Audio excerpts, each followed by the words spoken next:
कमला और लता बहुत अच्छी सहेली थी। दोनों एक दूसरे के बिना कुछ टाइम भी नहीं रह पाती थी। लता बहुत ही शांत थी, लेकिन कमला अपनी उम्र से बढ़कर थी। उसकी उम्र तो 55 की हो गई थी, लेकिन उसका दिल बच्चों के जैसा था। उसकी उम्र होने के बाद भी उसने आज तक शादी नहीं की थी। एक दिन वो बैकलेस ब्लाउज पहनकर लता के घर आती है। बताना लता, कैसी लग रही हूँ मैं? लग रही हूँ ना बिल्कुल हीरोइन जैसी। मेरा ब्लाउज देख, सुपर हॉट है। लग तो अच्छी रही है, लेकिन ब्लाउज है कहाँ जो तेरा ब्लाउज देखूं? पीछे तो सब खाली है, एकदम साफ। पागल है तू एकदम। तू बुढ़िया हो चली, लेकिन तुझे फैशन के बारे में कुछ नहीं पता है। इसे बैकलेस ब्लाउज कहते हैं। बुढ़िया तो तू भी हो चली, 55 की हो गई है, लेकिन तेरा दिल बिल्कुल बचपन की तरह है। जो फैशन हमारी बहुओं को करना चाहिए वो अब तू कर रही है। ये बात तो तू अपने पर ही लागू कर, क्योंकि मैं तो अब भी जवान हूँ। अभी तक तो मेरी शादी भी नहीं हुई। शादी करने या ना करने से उम्र नहीं छुपती। उम्र तो तेरी निकल ही चुकी है शादी करने की। वो बात और है कि तू अभी भी अपने आप को जवान समझती है और जवान लड़कियों की तरह रहने की कोशिश करती है। तो मेरी सहेली है या दुश्मन है? अपनी ही सहेली का मजाक उड़ा रही है। तो जलती है मुझसे कि तू इसी उम्र में बुढ़िया हो गई और मैं इस उम्र में भी इतनी जवान हूँ। जलने के लिए भी तू ही मिली है क्या मुझे? मेरे पास जलने के सिवा और भी बहुत काम है। वैसे आज इतना बंटन के कहाँ बिजली गिराने जा रही है ये सवारी? अब पूछी ना तूने पते की बात। कब से बेमतलब बातें घुमा रही है। मैं अपनी बहन की लड़की की शादी में जा रही हूँ। लता और कमला आपस में बातें कर रही होती हैं। तभी लता की बहू रजनी हाथों में चाय का कप लेकर वहाँ आती है, लेकिन कमला को बैकलेस ब्लाउज और ब्लैक साड़ी में देखकर उसके हाथों से चाय का कप जमीन पर गिर जाता है। बहू तो ठीक है। मैं तो ठीक हूँ, लेकिन आंटी जी ये आपको क्या हुआ? इस उम्र में ऐसे कपड़े पहनना आपको शोभा नहीं देता। आप ऐसे ब्लैकलेस ब्लाउज पहनकर कहाँ जा रही हो? मैं कहाँ जा रही हूँ ये सब छोड़, पहले ये बता कि मेरा ब्लाउज कैसा लग रहा है? ब्लाउज तो अच्छा लग रहा है, लेकिन आपके ऊपर अच्छा नहीं लग रहा। बुरा मत मानिए, लेकिन 55 की होने के बाद आप बचपन वाली हरकतें करती हो। आपके ऊपर ठीक नहीं लगती ये सब। हर काम उम्र के हिसाब से ही करना चाहिए। लता, तेरी बहू मेरी बेइज्जती कर रही है और तू कैसी सहेली है जो आराम से बैठकर मेरी बेइज्जती देख रही है? कुछ बोलती क्यों नहीं इसे? कमला, मेरी बहू ने कुछ गलत तो नहीं बोला। तुझे ऐसे कपड़े नहीं पहनने चाहिए। हम तो बस तुझे समझा रहे हैं, लेकिन बाहर के लोग तेरा मजाक उड़ाएंगे।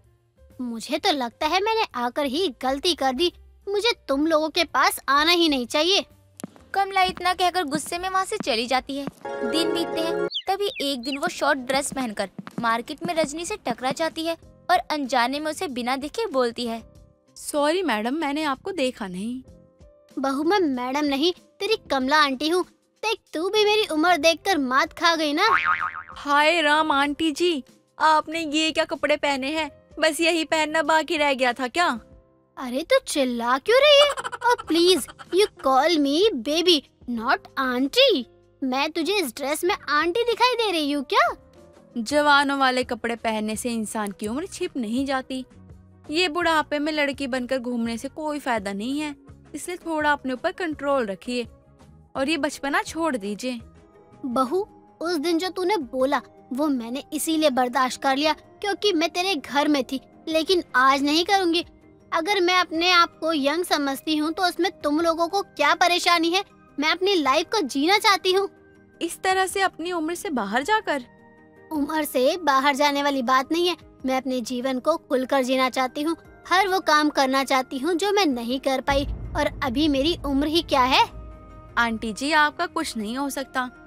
आपको कुछ भी कहना बेकार ही है। रजनी और कमला एक दूसरे से बात कर ही रही होती है कि तभी वहीं नुक्कड़ के पास खड़े लड़कों के झुंड में से एक लड़का कमला पर सीटी मारते हुए बोलता है, ए बुढ़िया, क्या हॉट लग रही है तू, चलेगी क्या मेरे साथ? ओ बेटा, जरा इधर आ, तब बताऊं मैं तुझे। अगर तेरे कान पर मेरे हाथ का एक भी थप्पड़ पड़ गया ना तो तू कहीं नहीं दिखेगा यहाँ। आ जाता हूँ मैं तेरे पास, साथ चलेगी क्या मेरे? वैसे ये शॉर्ट ड्रेस में बहुत अच्छी लग रही है तू। मेरे बेटे की उम्र का होकर मुझ पर लाइन मारता है। तुझे तो मैं अभी बताती हूँ। कमला इतना कहकर अपनी सैंडल खोलकर हाथों में ले लेती है और उन्हें मारने के लिए उनके पीछे भागती है, और उसे अपनी तरफ आता देखकर सभी लड़के वहाँ से भाग जाते हैं। तभी कमला अपने आप से बोलती है, भाग गए नालायक कहीं के। हाथ में आ जाते तो इसी सैंडल से मुंह तोड़ देती मैं उनका। समझते क्या है ये मुझे? ये लोग आपको वही समझ रहे थे जो आप इन्हें समझाना चाहती थी। अब आपको क्यों बुरा लग रहा है? आप यही चाहती थी ना कि लोग आपको हॉट बोले, आपकी तारीफ करें। अब वही कर रहे हैं तो आपको बुरा क्यों लग रहा है? ऐसे कैसे कोई मुझे बीच रास्ते में छेड़ सकता है? मैं नहीं छोड़ूंगी उन्हें। आंटी जी, जैसा हमारा इलाका है उसके हिसाब से ही कपड़े पहने, वो ज्यादा अच्छा है। इससे ओवर अच्छा नहीं लगता। इसलिए लोग आप पर हंस रहे थे और गली के लोफर लड़के आप पर लाइन मार रहे थे। लेकिन आपकी तो सिर्फ उम्र 55 की है, लेकिन दिल तो बचपन का ही है ना। तो बचपन में ये सब चलता रहता है। आपको क्यों बुरा लग रहा है? रजनी इतना कहकर मार्केट से सब्जियां लेकर अपने घर चली जाती है और अपनी सास से सारी बातें बताती है, जिसे सुनकर लता बोलती है, बहू, तुझे कमला को इतना बोलने की जरूरत नहीं है। वो हमेशा से अकेली रही है, इसीलिए वो अपने आप को खुश रखने की कोशिश करती है। वो हमें अपना समझती है, तभी हमारे पास आती है। अगर हम ही उसे सुनाएंगे तो उसे अच्छा नहीं लगेगा। माँ जी, लेकिन उन्हें सुनाना हमारी मजबूरी हो जाती है। वो वही काम करती है जिस पर इंसान ना चाहते हुए भी बोले। देख रजनी, उस दिन मैंने भी उसे बहुत समझाया, लेकिन बाद में मैंने बहुत सोचा। उसके बाद मुझे महसूस हुआ कि इतनी उम्र के बाद भी वो जैसे रहती है वैसे कोई नहीं रह सकता। इसके लिए भी एक आत्मविश्वास की जरूरत होती है, जो कि उसमें है। तो हम कौन होते हैं उसे रोकने वाले? तू बता मुझे। उसकी उम्र नहीं है, लेकिन तेरी तो है। क्या तू उसकी तरह रह सकती है? उतना आत्मविश्वास है तेरे अंदर? नहीं माँ जी, नहीं है। शायद आप अपनी जगह सही हैं। मैं कुछ ज्यादा ही सोचने लगी हूँ।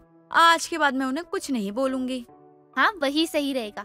वो कुछ सोच कर ही तो हमारे पास पूछने के लिए आती होगी और हम उसकी बेइज्जती कर देते हैं। वो तो अच्छा है कि वो हमें अपना मानती है, इसलिए हमारी बातों का बुरा नहीं मानती। अपनी सास की बात सुनकर रजनी वहाँ से चली जाती है। समय बीतता है और समय के साथ इतना कुछ होने के बाद भी कमला अपना बचपना नहीं छोड़ती है और एक दिन वो बड़ी खुशी खुशी लता के घर आती है और बोलती है, लता, आज मैं बहुत खुश हूँ। आज मुझे मेरे सपनों का राजकुमार मिल गया। आज मैं उसके साथ डेट पर जा रही हूँ। अच्छा, ये तो बहुत खुशी की बात है। कब जा रही है तू डेट पर?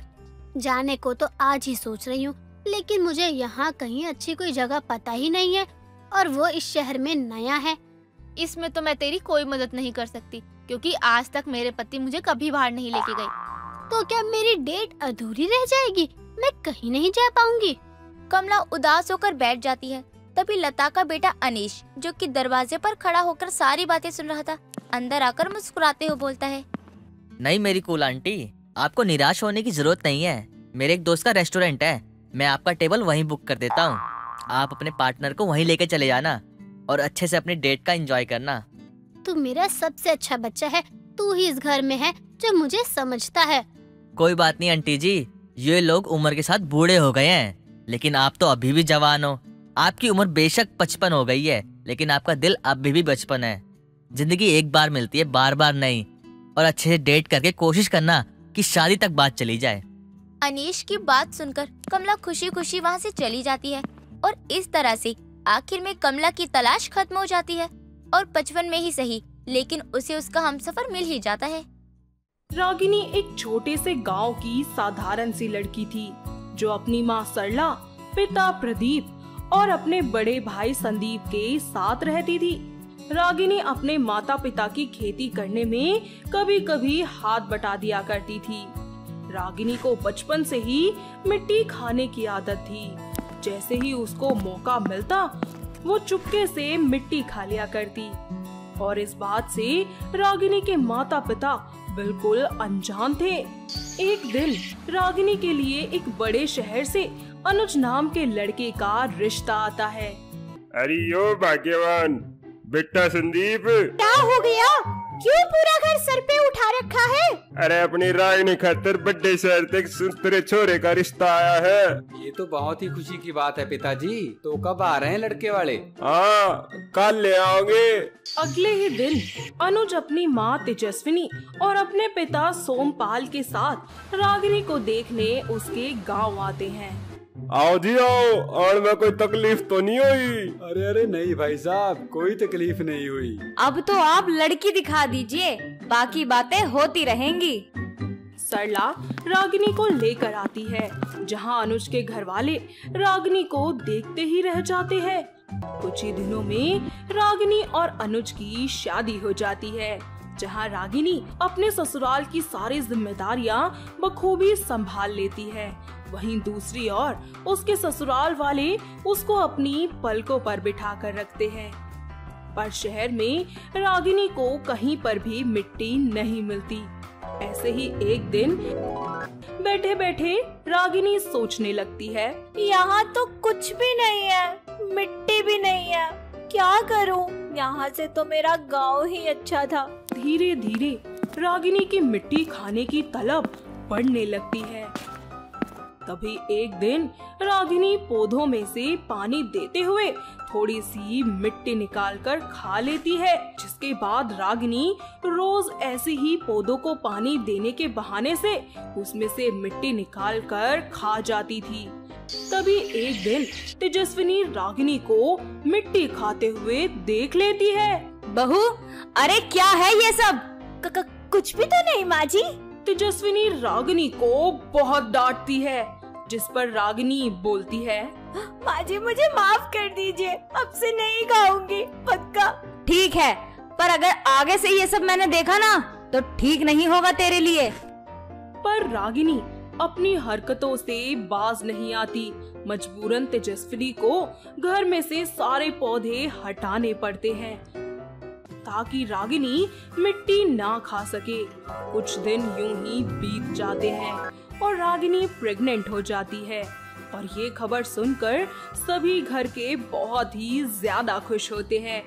पर रागिनी का अब और भी ज्यादा मिट्टी खाने का मन करता है और जब उसे कहीं पर भी मिट्टी नहीं मिलती है तो वो छत पर जाती है और ईंट फोड़कर मिट्टी खाना शुरू कर देती है। ऐसे ही एक दिन अनुज उसे देख लेता है। रागिनी, क्या है ये सब? अभी तक तुम अपनी हरकतों से बाज नहीं आई। सॉरी अनुज जी, पर पता नहीं मुझसे रहा नहीं जाता, इसीलिए थोड़ी सी खा ली। रागिनी, हमारे होने वाले बच्चे के बारे में तो कुछ सोचो। अब तुम अकेली नहीं हो, लगता है ये बात माँ को बतानी होगी। नहीं नहीं अनुज जी, आप प्लीज माँ जी को मत बताइएगा। मैं प्रॉमिस करती हूँ कि अब के बाद से मैं मिट्टी, ईंट, पत्थर कुछ खाऊंगी क्या, उसकी तरफ देखूंगी तक नहीं। पर प्लीज आप माँ जी को कुछ मत कहिए। अनुज रागिनी की बातों पर विश्वास कर लेता है और किसी को कुछ नहीं बताता। एक दिन अचानक से रागिनी के पेट में बहुत दर्द होता है। तेजस्विनी और अनुज दौड़े दौड़े रागिनी के पास जाते हैं और उसको डॉक्टर के पास ले जाते हैं, जहां रागिनी का अल्ट्रासाउंड किया जाता है। वो एक्चुअली रागिनी जी के पेट में स्टोन है। क्या रागिनी जी मिट्टी खाती है? हाँ, देखा था मैंने एक दो बार। ये अक्सर गर्भवती महिलाओं में कैल्शियम की कमी होने की वजह से होता है, पर ध्यान रखना ये आगे जाकर मिट्टी ना खाए, नहीं तो प्रॉब्लम हो सकती है। डॉक्टर की बात सुनकर सभी लोग टेंशन में आ जाते हैं और तेजस्विनी बोलती है, डॉक्टर मेरी बहू और उसका बच्चा ठीक तो है ना? हाँ ठीक है, रागिनी जी को कुछ दिनों के लिए दवाई खानी होगी और उनका स्टोन ठीक हो जाएगा, पर ध्यान रखिएगा जो मैंने कहा है। रागिनी घर आती है, तभी तेजस्विनी उससे कहती है, अरे मेरी क्यों सुनेगी तू? देख लिया ना मिट्टी खाने का नतीजा। मेरी एक बात कान खोल कर सुन ले तू, अगर इस बच्चे को कुछ हुआ ना तो तेरी खैर नहीं, समझी? जी माँ जी। हर बात में जी माँ जी तो बोल देती है, पर थोड़ा कर भी लिया कर। रागिनी इतना सब होने के बाद भी नहीं मानती। दवाई ना लेकर वो सबसे छुप छुप कर मिट्टी खा लिया करती। एक दिन तेजस्विनी उसे फिर से मिट्टी खाता देख लेती है।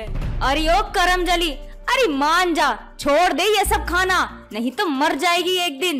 माँ जी, मिट्टी खाने से कुछ नहीं होता, समझी आप?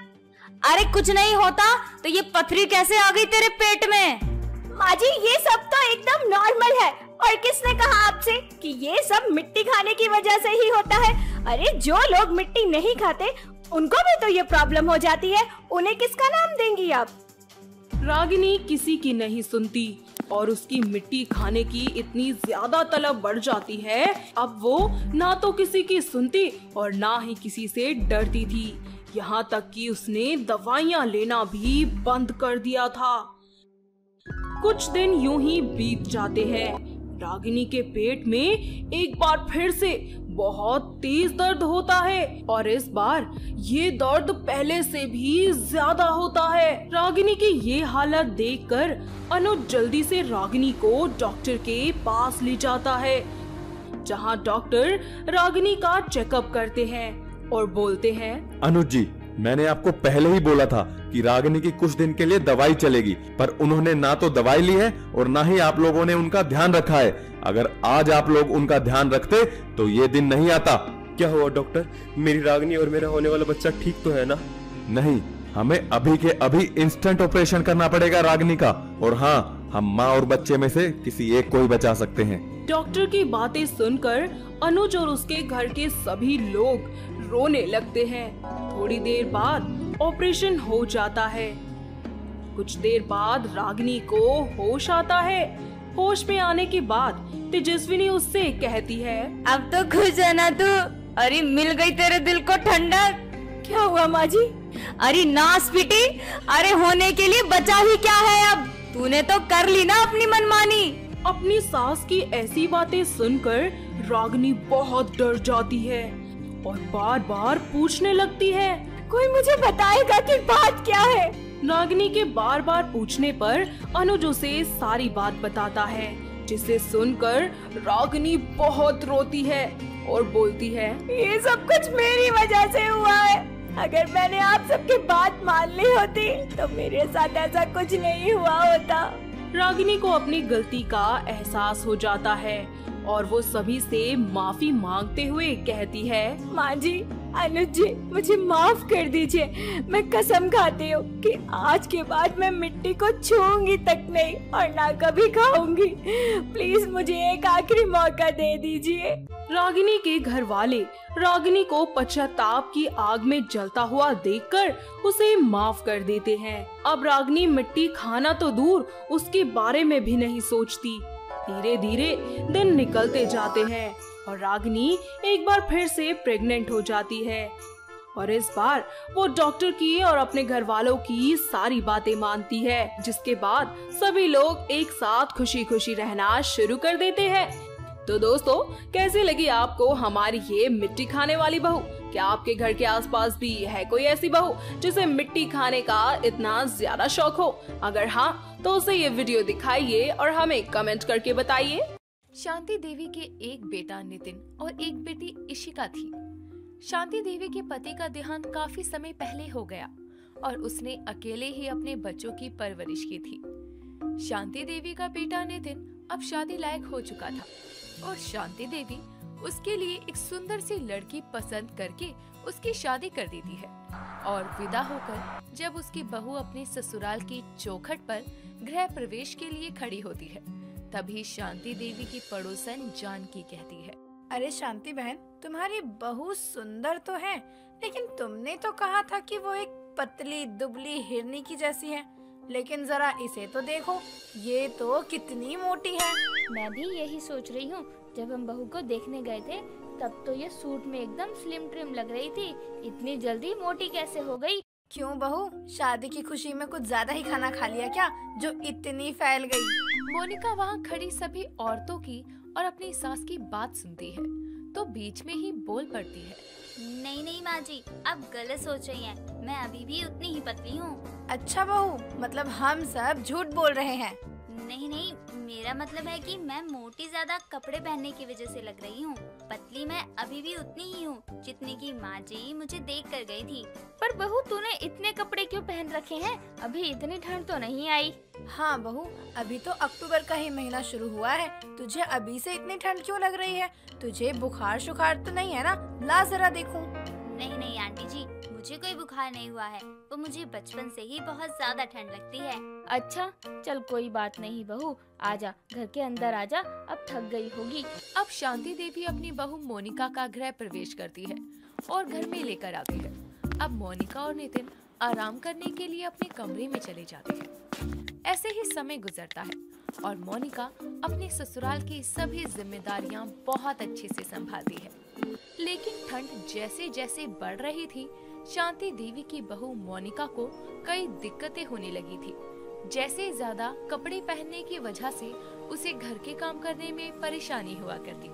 ऐसे ही एक दिन इशिका सुबह सुबह अपने कमरे से चिल्लाती हुई बाहर आती है। माँ कहाँ हो? अरे क्या हुआ, सुबह सुबह क्यों गला फाड़ फाड़ कर चिल्ला रही है? माँ देखो ना, मेरा नया स्वेटर मिल नहीं रहा है। मैं भी कुछ दिनों पहले ही लाई थी। मैंने उसे छत पर सूखने के लिए डाला था, अब पता नहीं कहाँ चला गया, मिल ही नहीं रहा। अरे जाकर दोबारा देख, कहाँ गया होगा छत से। मैं तो पहनूंगी नहीं तेरा स्वेटर, जा छत पर देख कर आ।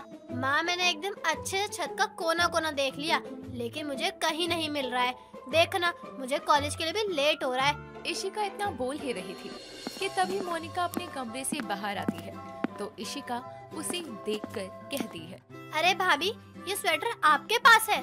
माँ मैं कब से इसी स्वेटर को ढूंढ रही हूँ। बहू तूने इशिका का स्वेटर क्यों पहना है, तेरे पास नहीं है क्या? हाँ भाभी, अगर आपके पास नहीं है तो मुझसे मांग लेती। यूँ बिना बताए आप मेरा स्वेटर ले आई। पता भी है मैं कब से ढूंढ रही हूँ। देखो कॉलेज के लिए भी लेट हो गई। इशिका मुझे माफ कर दो, मेरे पास स्वेटर तो है लेकिन तुम्हारा स्वेटर बहुत ज्यादा गर्म है। इसे पहनने से मुझे कम ठंड लग रही थी, इसलिए मैंने इसे पहन लिया और तुम्हें बताने का मुझे बिल्कुल भी ध्यान नहीं रहा। ये लो इशिका, तुम्हारा स्वेटर। कोई बात नहीं भाभी, आप वो स्वेटर पहने रहिए, मैं कोई दूसरा स्वेटर पहन लूंगी। हाँ इशिका, तू कोई दूसरा स्वेटर पहन ले। इतना कहकर इशिका और शांति देवी वहाँ से चले जाते हैं और मोनिका घर के कामों में लग जाती है। अब ऐसे ही समय गुजरने लगता है। एक दिन नितिन सुबह ऑफिस के लिए तैयार होकर नीचे आता है और हॉल में बैठी अपनी माँ से कहता है, माँ नाश्ता बन गया क्या? मुझे ऑफिस के लिए लेट हो रहा है। रुक बेटा, अभी जाकर देखती हूँ। बहू ने अभी तक नाश्ता बना तो लिया ही होगा। इतना कहकर शांति देवी किचन में मोनिका को देखने जाती है तो वो देखती है कि मोनिका गैस से सब्जी की कढ़ाई को उतारकर साइड रख देती है और गैस पर अपने हाथों को सेकने लगती है। ये सब देखकर शांति देवी मोनिका से कहती है, अरे बहू ये तू क्या कर रही है? माँ जी, वो थोड़ी ठंड लग रही थी इसलिए हाथ सेक रही हूँ। तुझे पता है ना, नितिन के ऑफिस जाने का समय हो चुका है और तूने अभी तक नाश्ता भी नहीं बनाया। लंच तो दूर की बात है। माँ जी मैं बस थोड़ी देर रुकिए, मैं जल्दी से खाना बना देती हूँ। बस बहू बहुत हो गया, जब से तू घर में आई है तेरे यही ड्रामे देखे जा रही हूँ। फिर भी मैंने कुछ नहीं कहा, लेकिन अब ऐसा नहीं चलेगा। अरे इतनी ठंड लगती है तुझे तो आग जला लिया करना, मना थोड़ी किया है तुझे। लेकिन नहीं, तुझे तो बस काम से बचने के बहाने चाहिए। ऐसा नहीं है माँ जी, मुझे माफ कर दीजिए। इतना कहकर शांति देवी हॉल में चली जाती है और नितिन से कहती है, नितिन बेटा, आज तुझे बिना नाश्ता किए ऑफिस जाना होगा। क्यों माँ? तेरी बीवी ने खाना ही नहीं बनाया। मैडम जी बैठकर गैस पर हाथ सेक रही थी। कोई बात नहीं माँ, आप गुस्सा मत करिए, आज मैं बाहर से कुछ लेकर खा लूँगा। इतना कहकर नितिन ऑफिस के लिए निकल जाता है और शांति देवी गुस्से में अपने कमरे में चली जाती है और मोनिका घर के कामों में लग जाती है। ऐसे ही समय गुजरता है। समय के साथ अब ठंड भी बढ़ने लगती है और अपनी सास शांति से डांट सुनने के बाद से मोनिका गैस पर हाथ सेकने की बजाय अपने लिए एक तसले में आग जला लिया करती, जिससे वो काम करते करते बीच बीच में हाथ भी सेक लिया करती। ऐसे ही समय बीतता है और मोनिका की सर्दियाँ भी। ऐसे ही एक दिन शाम के समय मोनिका रात का खाना बनाकर टेबल पर रख देती है और फिर सभी घर वाले खाना खाने के लिए आते हैं। तभी शांति देवी हैरानी से कहती है, अरे बहू, खाने की टेबल पर तो खाना रख दिया, यहाँ की कुर्सियाँ कहाँ गई? हाँ मोनिका, घर की कुर्सियाँ कहाँ गई सारी? माँ जी वो क्या माजी माजी कर रही है, बताना कहाँ गई कुर्सियाँ? माँ जी वो मुझे बहुत ज्यादा ठंड लग रही थी तो तसले में रोज सारे दिन आग जलाने की वजह से घर की सारी लकड़ियाँ खत्म हो गई, तो मैंने इन कुर्सियों को तोड़कर ही जला लिया। क्या कुर्सियाँ जला ली? हाँ माँ जी। अरे तेरे अंदर इतना भी दिमाग नहीं है क्या? तुझे जलाने के लिए लकड़ियाँ ही चाहिए थी तो मुझसे बोल देती, तूने तो घर की कुर्सियों में ही आग लगा दी। हाँ मोनिका, तुम्हें माँ से नहीं बोलना था तो तुम मुझे तो बता सकती थी ना। इतनी भी तो ठंड नहीं हो रही कि तुम एक भी दिन बिना आग सेके ना रह सको। माँ जी, नितिन मुझे माफ कर दो।